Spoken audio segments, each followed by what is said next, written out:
problems we have in Scripture is that words are used. In many cases, the same word may have 3 or 4 or 5 or 6 nuances to it. How many times does the Bible talk about the will of God? Well, there are at least 8 ways in which the Bible talks about the will of God. Which one is in view in a particular passage? How about this one? God is not willing that any should perish. I'm bloodied and bruised from being hit with that verse. God is not willing that any should perish. I said, willing in what sense?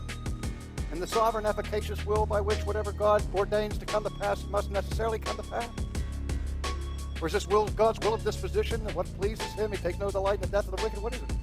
But even more importantly, what's the meaning of the word any here? God is not willing that any should perish. Any what? Giraffes? Platypuses? Greeks? What do people read into that text?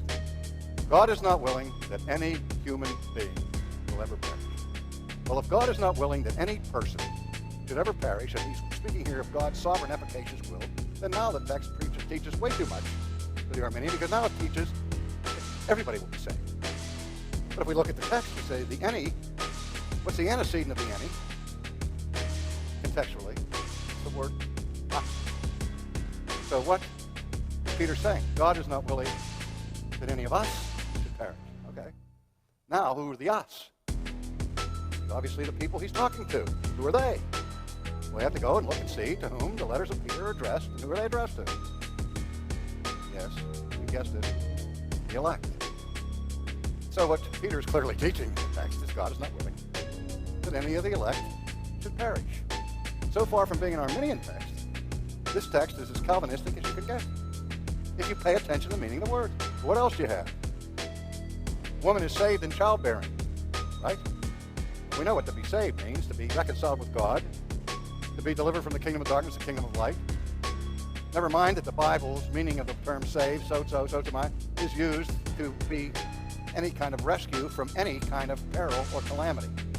So that if you're saved from illness, you've been saved. If you're rescued from defeat in battle, you've been saved. There are all kinds of ways in which you're saved. It must be distinguished from the ultimate sense of salvation, where you're rescued from the wrath of God. So when the apostle says that women are saved by childbearing, they're not saying that there are 2 ways to salvation. One is justification by faith for the men, or justification by having babies for the women. We have to be careful of our understanding of the meaning of the words of the Bible.